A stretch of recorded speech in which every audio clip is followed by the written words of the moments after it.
Hi guys, we are back. We know you miss us, but Top Picks is back, and this week there are a lot of things trending, so we have a lot to talk about. But before we get into it, do not forget to always do the needful. Click on that button, subscribe, and also turn on notification, because all through the week we have great content coming your way. We'll be right back.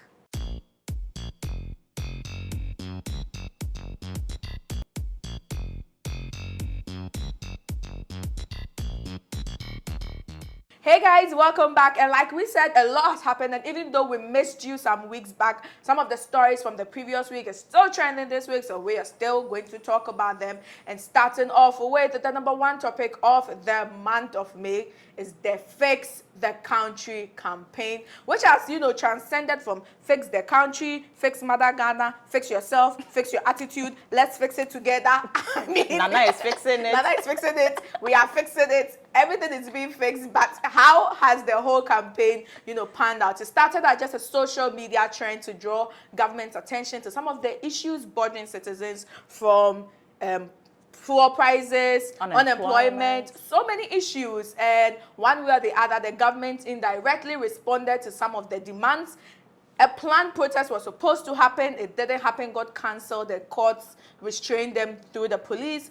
Celebrities took charge of the Fix the Country campaign. Leading the whole team was actress Afia Schwarzenegger, who, went all out, with her campaign, even though she ended up making some false claims, with some of the things she was drawing government's attention to. Yeah. But bottom line, government says they are working on some of these things and we are going to see results soon. But the youth says, we want it fixed now. So how is it going to end? We don't know yet, but guys, let us know. What are some of the things you think government needs to fix that is not being fixed, that you want government's attention to be given to? Drop them in the comment section below and we will talk about them next week.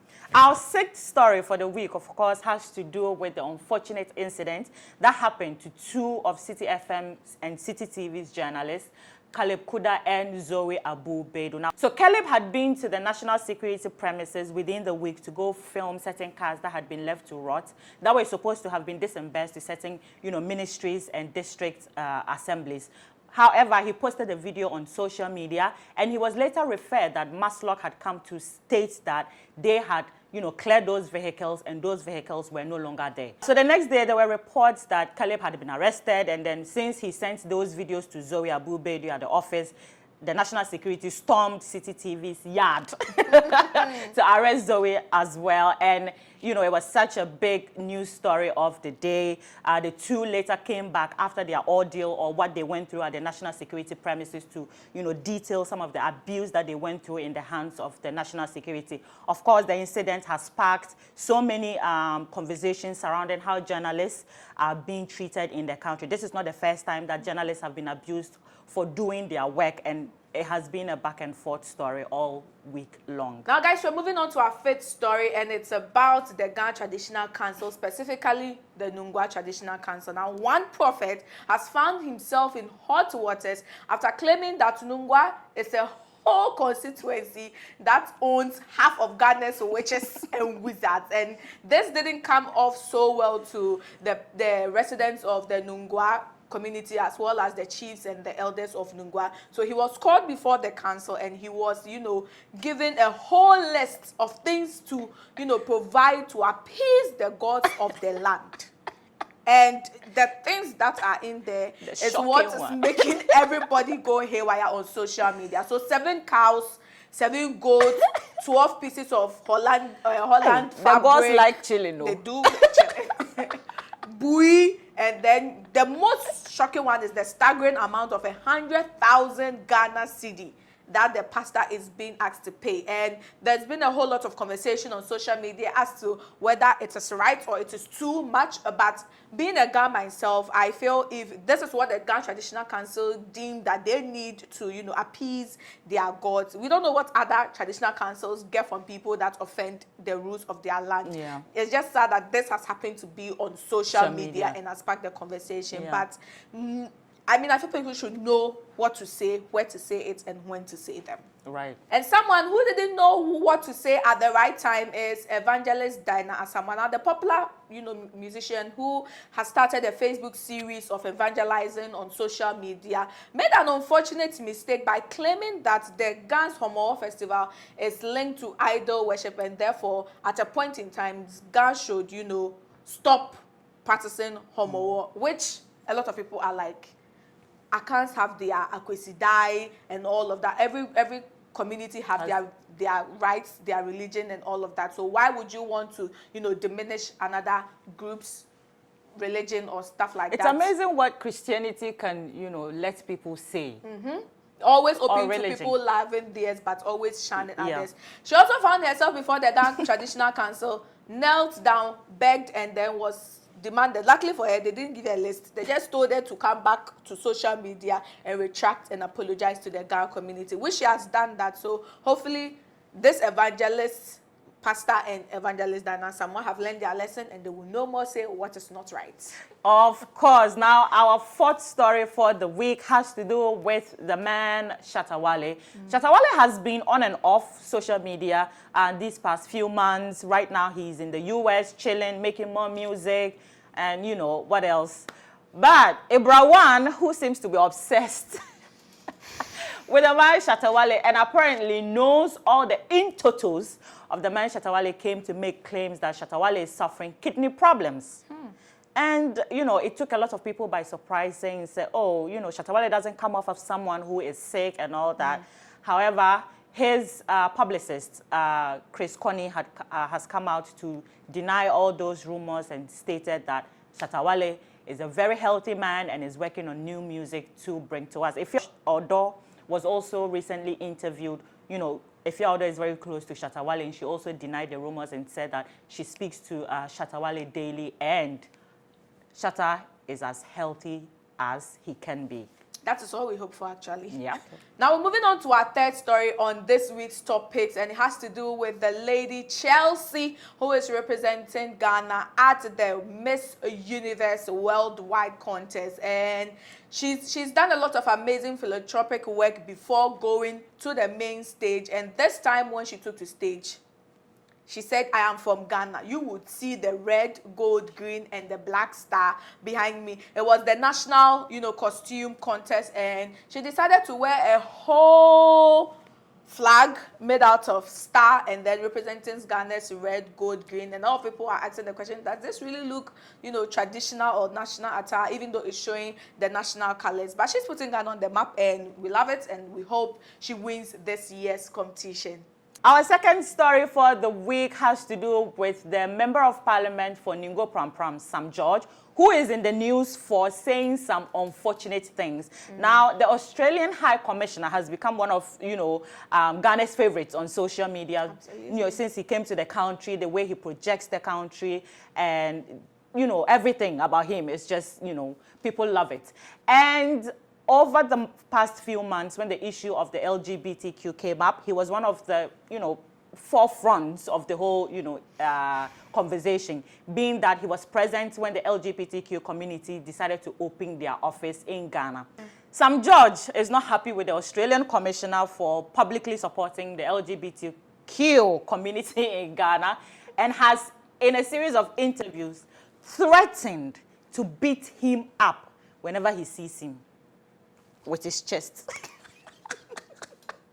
Now, his utterances has also sparked a lot of, conversations on social media. You don't just come out to threaten, people on social media saying that you're going to beat them. It is one thing for you not to support their opinions or whatever they choose to support, but you don't just come out and say that, hey, Mebo, hey, what if you meet Australian Commissioner beats you? That would be a shock.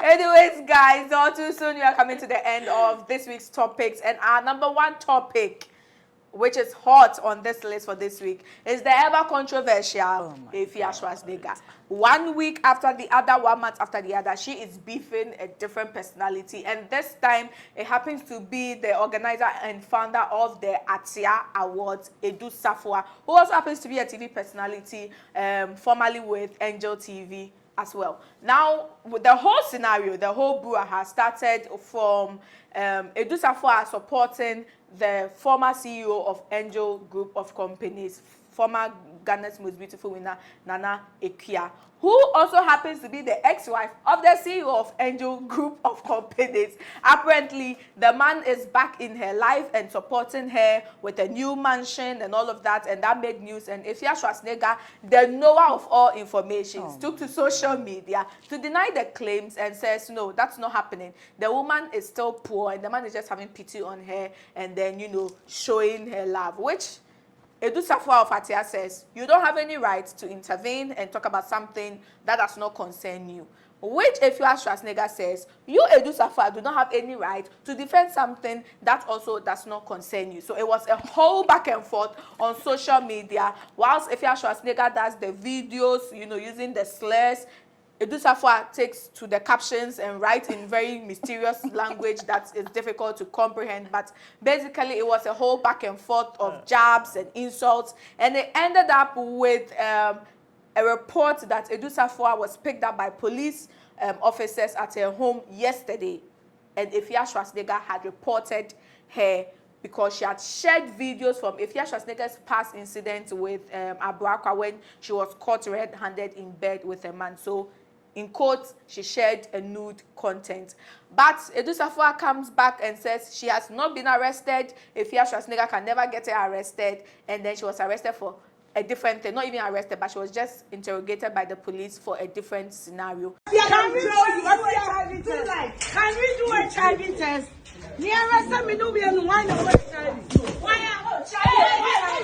Her own issue is that why does a situation about Ekia GMB has to evolve so much that Afia Schwarzenegger and Adu Safowaah have to clash when the person involved is not even taking part in the whole brouhaha. Afia Schwarzenegger, please focus on Kwas drinking water.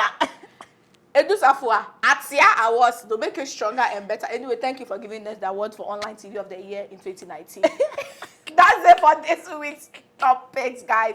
A lot happened. We hope we're able to catch you up on it. But don't forget, we have our very fun, sexy, sweet comments coming through, and you don't want to miss that. So we see you same time next week. Follow us on social media, Ameyaw TV, Facebook, Instagram, Twitter, YouTube is at Ameyaw TV Official. And you know what to do. Hit the subscribe button, please. We will see you next week. Peace out.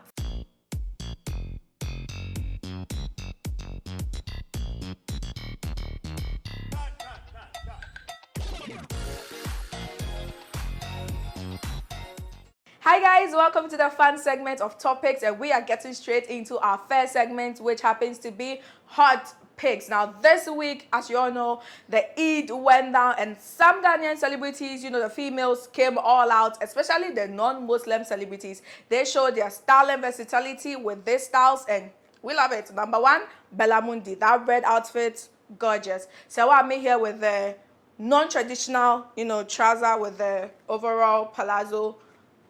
Killed it, as well as the scarf. But someone who really shocked a lot of people with her simple yet chic style is TV3 broadcaster Aisha Yakubu with her pants and the green. It was nice. We loved all the styles. Let us know which was your favorite Sanla Slay in the comment section. Moving to our next segment, and it is What the F, and still in the spirit of Sanla.